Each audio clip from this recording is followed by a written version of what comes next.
Welcome to the City of Life podcast. My name is Angelica, and with me we have Pastor Craig and Pastor Josh. It's two of us. Let's go. Let's Yes. go. We got 3 on the podcast today. Yeah. This is exciting for us. It is super exciting. First time.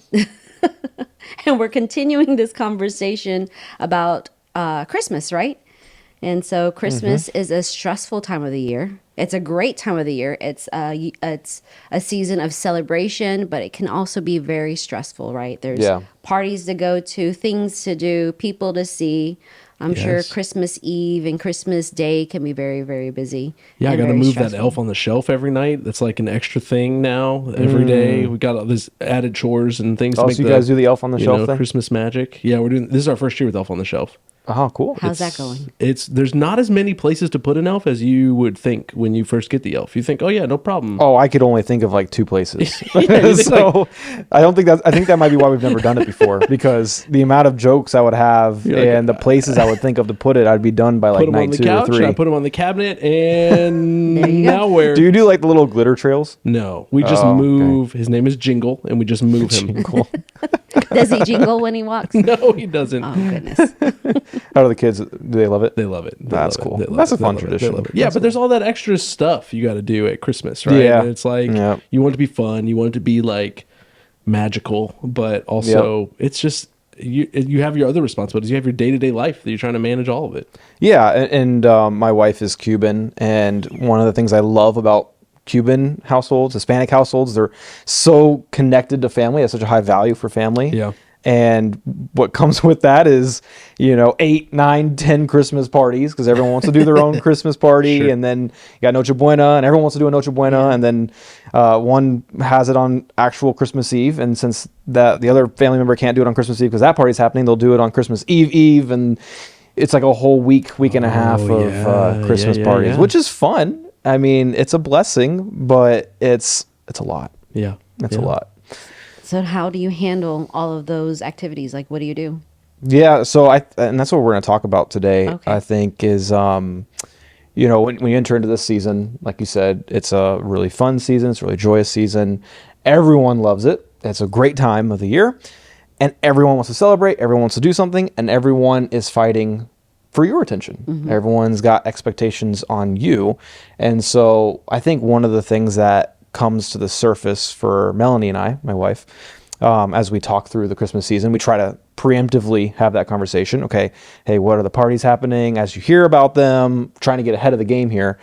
One of the things we've realized we need a healthy dose of all the time, but maybe more so in the Christmas season, is boundaries. Mm-hmm. Having a healthy boundary set in place for our own health, for ourselves, and to protect our Christmas season, because we do, in fact, want it to be a joyous, stressless season, as hard as that is to attain. Stressless seems like is it's that impossible. That seems like that would that's never a word, happen. Right? I feel like you can never, you're never going to eliminate all the stress, right? All the obligations, but trying to minimize that. Yeah. Well, and stress is sometimes good, right? It's like it'll push you. Hey, Christmas is coming. You got to get those presents, or hey, there's those parties happening. You got to plan for those parties. Yeah. So that's our bodies telling us, hey, you've got to prepare for this.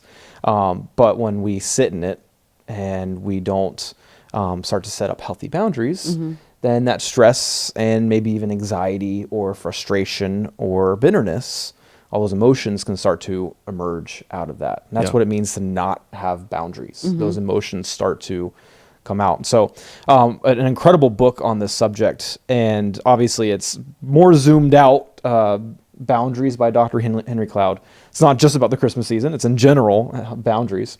Incredible book. He says this about it: boundaries define what is me and what is not me. It shows me where I end and someone else begins, leading me to a sense of ownership.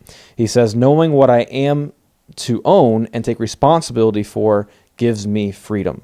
And it's talking about, he goes on to talk about Proverbs 4:23, about how we're supposed to keep and guard our hearts with all diligence. And that when we set up healthy boundaries, we know what's expected of us, and we know what's expected of other people, whether that be friends, neighbors, family members. And when you have that healthy boundary, you know how, okay, this is what I own, this is who I am, this is where my responsibility lies. Let's manage this. When that line is blurred it gets really stressful, it gets really frustrating, and people start encroaching in on what you perceive to be yours and start taking ownership of it just naturally because you haven't set up that boundary. And you may not even know why you're frustrated. You may not even know why you might be getting a little bitter, why those emotions are coming out, but it's most likely due to a lack of boundaries. Mm-hmm. So how do you think through, here's what I am, here are my responsibilities, here's the things that I have to bring. How do you do that in your life? Yeah, I think it's one of two scenarios. One, you're experiencing those emotions because maybe you lacked boundaries where you should have had them, or maybe you have a friend or a family member that likes to, no matter whether or not you have boundaries and they've been properly set up, just trample over them, jump over those fence posts, if you will. You might be experiencing those emotions. So you're like, oh man, I need to reestablish or restate my boundaries. Or you're preemptively going in, like I mentioned before, okay, I know this is a crazy season and we need to make sure we set up some lines, some boundaries. So I think the first step is really to identify the conflict. Identify what's happening to you currently or what you're anticipating. And if you're married, this is an incredible conversation to have with your spouse. Sure. You've got to have the conversation with your spouse because you got to be on the same page. Because I mean, I'm guilty of this all the time. I say yes to everything. There's a party? Sure, yeah, we'll be there. My wife and I will be there, yeah. I'll say yes, and next thing I know, I've triple booked myself, and my wife doesn't even know what's happening, if anything's happening that day. No one has a babysitter. No one scheduled it. No. Thank God for my wife. We would be quite the crazy household if it was up to me and my scheduling abilities. But yeah, I think that's the second step is asking yourself who or what do we need to say no to. Yeah. So you basically, if I'm kind of getting what you're saying, is you really only... boundaries really only come up when you're starting to feel these emotions and you're starting to feel the pull and feeling run down or feeling any sort of bitterness or something coming up. But other than that, you're saying, hey, I'm just kind of like going by personality, right? Like I'm going to say yes, I'm going to go, I'm going to participate. But then when I start to feel these things, okay, I need to address it. I need to look at my boundaries. Is that kind of what you're saying? Yeah. And I think if you're not, because it's hard to say no. You have to practice saying no almost. Or else you just say yes, whether it be out of obligation, guilt. Maybe you feel like that's the best way to love that person. So you just say yes to everything. Then you go to those things and you are exhausted, you're frustrated, you're maybe even bitter, you're mad at that person, and you can't blame them. You know you only have yourself to blame, but you start shifting the blame a little bit because you're experiencing all these emotions at that party or at that event or at that tradition or at whatever it is that's fighting for your time. The sports leagues that all end up this year, the school graduations, it's never ending in December. And so you start to experience those emotions, and what it really is a lack of boundaries in your life, and really, I think, starts with learning how to say no. Yeah, and even planning out too. I know that's one of the things because especially like if you're married or if you're dating, like you're going to want to do things with your family, but then your spouse or your significant other is going to also want to do things with their family. Yeah. So there has to be also to protect your boundaries and to even prevent some of those feelings of bitterness or anything like that. I think, planning ahead, having those conversations ahead. Yeah, absolutely. And then like what you're saying, remembering your priorities in that conversation, who do we, if you're married, who do we have to see? Yeah. Because we want to. We want to spend time with these people. Okay, so that's what we're doing there. Then it's kind of journeying down the list of items and then challenging yourselves almost because it's a necessity to say no to something. Have you found out a good way to tell people no without hurting their feelings? Because we don't want to hey, can you come to my party? Just be like, no, I can't. No. No. No, actually, I can go to your party. No, I will not go to your party because I'm choosing to have a boundary with you, and I don't want to. Yeah, how do you say I'm putting that? a fence up right now. Yeah, you can't gotta cross catch over. these signals. Yeah, how do you guys do that? How do you say no? How do you approach that when it is like, okay, I do need to say no to this? Well, I think as a pastor, I'm like, we got to normalize this in society. We got to normalize this in our church, right? But it should be normal for us to say, hey, I'm sorry, I can't. I have too much going on. I'm actually free that night, but it's the only night I have free. And if I don't have that night with my family, with my spouse, or to do something like for me, it's like I need some activity. I need to go play some basketball. I need to go to the gym or something like to de-stress, and like I need that time. That should be okay. Like if we're good friends, if we're loving family members, we should be supportive of that. Okay, you know what? I get that. That good for you for saying no to something. Can I give you a difficult question then? Are you ready Sure. Are you guys ready? Are you really? I don't know that I am, but go for it. So whenever we talk about boundaries, which I like talking about, and this is good advice and good things to do, right? But like then I go and I read the scriptures, and the scriptures talk about like pouring ourselves out, and giving up of ourselves, and like the model of Jesus, right? They laid down his life for us, and so it's always hard for me to go there, to be like, hey. Because it seems so small. Like, yeah, I can go to the family gather when I know that actually I really, really could use the rest. I could use a day, to go home and go to bed early, as boring as that sounds. Like, but I could use that. But it's hard for me because it feels like I'm choosing me over another person, and that seems a little bit at odds with what Jesus did. How do you think through that? That's such a good question. I mean, I would say like, hey, if you're to pour yourself out, you need to be filled, right? And if you're already on empty, then how are you going to love on that person or be present? Because there's one thing to be physically present, but if you're not present, like mentally or emotionally, or just even have a conversation, like how are you going to be present and how are you pouring yourself out? And one of the things for me is I always have to remember that rest is a gift from God. He wants us to rest. And so with us, it's always just like, because families always kind of will pull you, right? Your family, your spouse's family. And for us, like during the holidays, growing up, we always did Christmas Day. And then Jose's family, he's Colombian. And so he does, they do Christmas Eve. Well, then I get married, and then now they do Christmas Eve, and I'm like, what is going on here? I can't do this. I can't go from there to there. Can't do both. I can't go to Miami, and I can't be in the small town in Georgia. So what am I going to do? Yeah. And so what we had to remember was like in just how God built our family, right? Is he wants us to be first. So it's first God, then our spouse, then our children, and then it's our extended family. And so we had to do that and to pour out to them. Like we would want to be in Miami and we would want to be like in Georgia, but then we just had to like communicate, hey, we're going to be here. So for this year, we're going to be here, but then maybe for Thanksgiving, we'll be in Georgia. And so we just took turns. Yeah. That almost makes it easier in a sense, right? Of like, hey, we can't physically be in two places at once, so we have to choose, I think it's the problem we run into is a lot of our family's local. And so we're just same challenge, making the rounds. And so like what we'll do is we'll try to be at everything, and we'll just be at everything for like half an hour, like we'll go and we'll say hello, and then I just ate 2 breakfasts and I'm getting a third breakfast, and you don't want to be rude, you're like, yes, you cooked all this food for us, here's a plate, and like you just like you're there for 30 minutes, like, okay, we got to go again, the kids don't know where they are, they spend all day in the car, and it's just like it runs us down. My wife and I had that same challenge and have done that, and we got to the point where we said no more, we can't. And everyone's different, but I told my wife, I'm like, I can't do the 4 Thanksgivings this time. Okay, I can't eat that much. I don't like running from place to place. I need my afternoon nap. What's your limit? I need to watch some football. Is it 2 or 3 Thanksgivings? 2 is pushing it, but I'll do 2. Like I can't do that, and that was just a boundary we had to set and just say sorry. Like we can't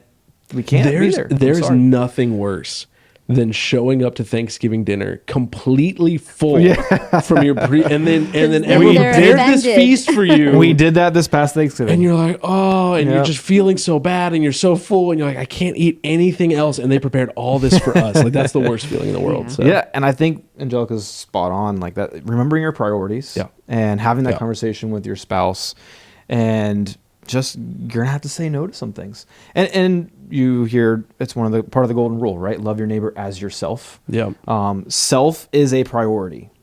And there are times when we need to lay down ourselves to love on someone else, but we can't always do that. And I think we think that's the most loving thing to do, to just do it for my mom, my dad, my in-laws, my grandparents, my friend. This is the most loving thing I can do. Well, it's not, because you're going to be there. You're going to be exhausted. You're going to leave in an hour, and you might even be bitter, and it's not healthy. It's not helpful. Maybe instead have that conversation with them of, hey, I know it's not the same, but can we come the next day and spend all day with you? Mm-hmm. Yeah.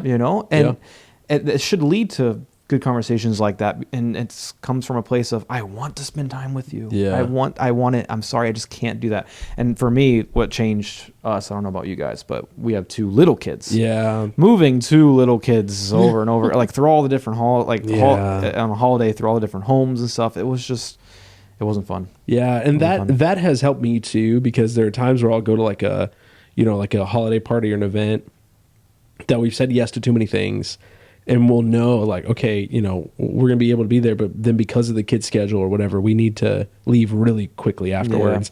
Yeah. And it's felt almost worse for the person than if, like, I've left parties before being like, we should have just said we can't make it, because that would have been better. They would have understood that more than us all showing up and then leaving, 15 minutes later, because you got to rush the kids back for, they got to go to bed or whatever, or you don't have a babysitter or whatever comes up. And so I get that. It kind of is more about priorities, trying to put yourself in the other person's perspective and trying to think through. So yeah, that's helpful.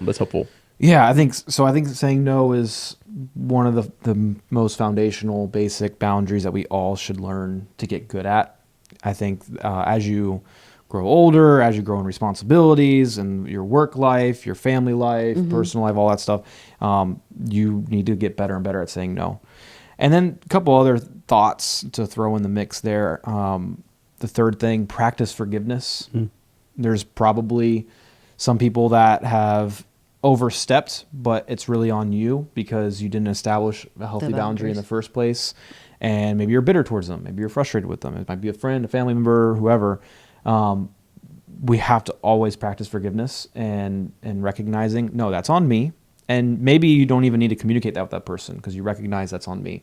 Going forward, I need to do a better job with it. Or maybe you do need to have a conversation, because we need to be constantly challenging ourselves to forgive those around us, make sure there's no bitterness, there's no ill will towards them. And that's what's going to lead to a healthy relationship with boundaries. So I think practicing forgiveness is something that we need to throw in the mix there. That's something that, depending on your relationship, you might be in that place. And then the last thing is lead with peace. A couple verses on that. Romans 12:18. If possible, so far as it depends on you. There's 2 qualifiers there. And I'll start over. If possible, so far as it depends on you, live peaceably with all. Live peaceably with all. That's the challenge. We're supposed to live peaceably with all. If possible, so far as it depends on you. And I think as far as it depends on you, that's that boundary, right? Like, okay, here's my boundary. They overstepped. I've established healthy boundaries. I've had conversations with them. Hey, I'm sorry I can't make it to your Christmas Eve party. I can't believe, why can't you make it to the Christmas? And they're all mad at you. Well, you've established a boundary. They're crossing over. You don't need to feel guilty. You don't need to think you did something wrong. You can lovingly respond, but this is a healthy boundary that's going to lead to a healthier relationship in the long run. Yeah. And so you can now walk away from that not feeling guilty, doing exactly what you should do. You, your family, your spouse, you're going to be in a healthier place because of it. Your relationship with that person in the long run will be in a healthier place because of it. And you're able to identify that. Yeah, and I guess if it's based on priorities, and especially if you're talking about like you have some outside perspective, so maybe your spouse or a family member, that can be healthy and good.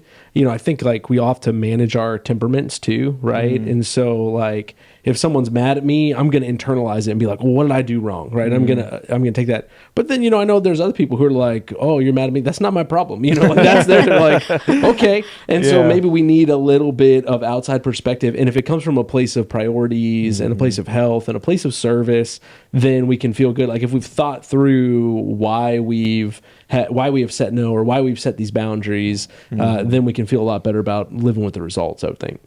Yeah, that's excellent. And then also just mixing in that, like you said, everyone's different. So maybe your capacity to do 8 Christmas Day parties, I remember when I was single, I would do that. I would go to a bunch of different parties. Just be out all day. Yeah, why not? Did you map it out count according to where they lived or like what they were having? would try. You got to think about gas mileage. try. You got to think about gas is expensive at that age. You're thinking about plan that it a little bit. Second verse to throw out there is Matthew 5:9. Blessed are the peacemakers, for they shall be called sons of God. So I think we need to lead with peace. We're called to be peacemakers. We should lead with grace and humility. We should seek to understand. If someone's intruding on those boundaries, what's at the root there? What's going on? Hey, why is it so important that I go to this party or be a part of this event? What's going on? And then maybe it brings you to a place where you're talking with yourself, you're talking with your spouse. Hey, I know it's going to be a lot, but let's just do it. Yeah. Let's just do it. Let's just, again, maybe this is a moment where we die to ourselves. We do this for that person. And there are those moments. Yeah. And at the end of the day, it's Christmas, the Christmas season. What's the most important thing? Well, Jesus. We're celebrating Jesus' birth. Secondly, we're getting time with family and friends. Yeah. Yeah. And that should be the goal. How can we get a bunch of time with our family and friends in this season? Because that's where we want to place value in this season. And that's not about the stuff. It's not about the gifts. It's not about giving gifts. It's not about receiving gifts. It's about getting time with people. And giving gifts is fun. It's beautiful. And all the church services, that's so important. But we need to spend time with people. Sure. And enjoy that season. That's really good. That's really good. Well, I hope that this conversation has helped you guys figure out what you're going to do for this Christmas holiday and how you're going to spend it with your friends, your family, and your loved ones. But check us out next time on the City Rev Life podcast. Thank you so much for listening to the City Rev Life podcast. Feel free to subscribe and leave a rate and review. We love it when you share with your friends on social media, so don't forget to tag us at cityrev.church. If you're interested in more resources, download our City Rev Church app and follow us on social media. Have a great day.